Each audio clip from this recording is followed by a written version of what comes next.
Bonjour, ici Louise La Liberté. Dans cette capsule créative, je vous propose de vous amuser avec des papiers de soie colorés. Vous êtes prêts? Allons-y! J'ai mis sur ma table tout ce dont vous aurez besoin pour faire ce projet.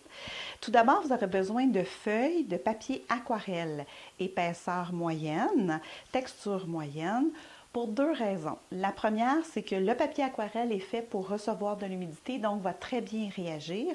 Et deuxièmement, il va bien capturer les pigments de couleur, donc vous allez avoir un meilleur résultat avec le papier aquarelle. Ensuite, vous allez avoir besoin de papier sulfurisé pour protéger votre surface parce qu'on travaille avec les pigments. Vous allez avoir besoin de papier de soie, c'est ce qui va colorer votre feuille aquarelle. Donc, vous avez besoin d'un papier de soie qui va être soluble à l'eau, que le pigment à l'intérieur, quand vous émettez de l'eau, va pouvoir se diluer. Alors, vous devez faire des tests parce que sur le marché, il existe aussi des papiers de soie qui sont hydrophuges, exemple comme chez votre fleuriste, et que même si on met de l'eau, bien, le pigment reste sur le papier de soie. C'est pas ce qu'on veut, sinon vous serez déçus.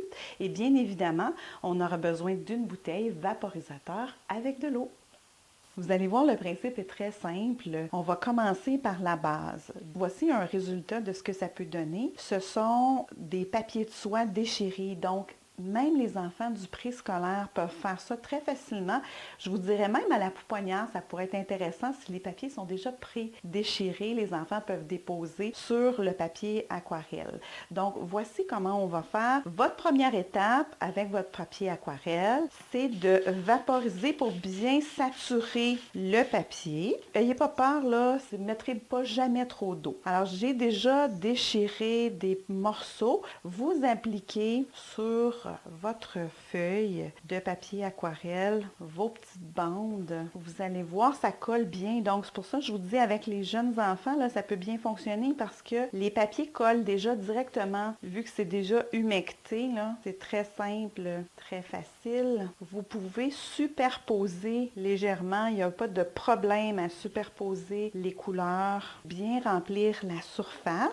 Alors, quand c'est terminé, que vous avez vaporisé de l'eau à nouveau dessus, que tout est bien saturé, vous laissez reposer jusqu'à ce que ce soit légèrement humide, simplement avant de retirer les papiers de soie pour que l'effet des pigments fasse son travail. Voilà maintenant, autre façon de faire. Tantôt, on a travaillé avec des papiers déchirés. Maintenant, je vous suggère de travailler avec des papiers découpés, des carrés, pour donner un effet de damier, comme ceci. Donc, voici, c'est le même procédé. On vaporise et on vient appliquer des carrés. Vous pouvez superposer légèrement vos carrés si vous voulez. Ça peut donner un effet très intéressant. Et là, tout est possible. Alors, voici ce que ça donne quand c'est complété. Il reste simplement à revaporiser de l'eau et on laisse l'eau et le papier faire son travail. Maintenant, je vous propose de travailler votre feuille d'aquarelle en ayant appliqué dessus des formes en pastel gras. Voici comment on procède. Sur la feuille d'aquarelle, vous allez faire des formes. Ici, j'ai fait des spirales, des ronds. L'important, c'est de peser quand même assez fortement sur le crayon pastel à l'huile et ça donne un très beau résultat. Et l'autre chose, on va travailler aussi avec des languettes de papier de soie. Donc, même procédé, une fois que votre dessin est fait, vous vaporisez et là, vous allez venir déposer vos bandes de couleur. Vous pouvez superposer légèrement vos bandes. Vous allez voir, il y a des papiers, on vient le bout des doigts un peu avec les pigments. C'est des bandes de papier déchirées. Hein. Vous n'avez pas besoin de couper avec le ciseau. Alors, quand c'est bien rempli vos bandes, vous avez pu les chevaucher un peu. Si vous en mettez comme ici, j'en ai mis 2 épaisseurs, donc il va y avoir 2 fois plus de pigments. Vous vaporisez, toujours le même principe. On laisse tout ça faire son travail. Maintenant, qu'est-ce qu'on fait avec ces beaux papiers? Premièrement, je vous propose le bricolage pour les enfants. Alors ici, j'ai utilisé le papier pour faire un hibou coloré. Donc, j'ai simplement utilisé ici, comme vous voyez, le carreau pour faire le fond. Et pour les ailes, j'ai utilisé un autre papier contrastant, mais avec les couleurs qui sont tout aussi belles et un contour. Donc, sur un papier noir, ça donne un effet vraiment intéressant. Les couleurs sont lumineuses et je suis certaine que les enfants vont adorer ce hibou très coloré.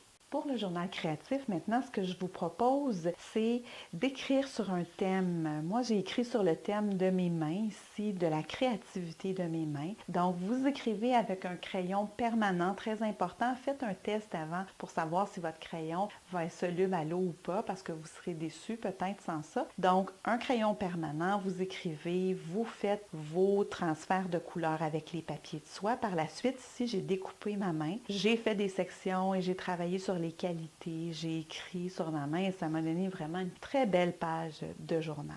Pour ce qui est du journal d'artiste, voici ce que je vous propose. J'ai utilisé une feuille de papier aquarelle avec les couleurs que j'aimais vraiment beaucoup. J'ai utilisé de l'encre de Chine noire que j'ai laissé glisser à certains endroits pour créer des zones. Et quand ça a été sec, ce que j'ai fait, c'est que j'ai pris un crayon feutre noir permanent et dans certaines zones, j'ai rajouté des motifs que je trouve très intéressants et qui permettent aux couleurs de ressortir encore plus. En terminant, j'espère que vous avez aimé ce que je vous ai proposé dans cette capsule créative et je vous souhaite bon projet.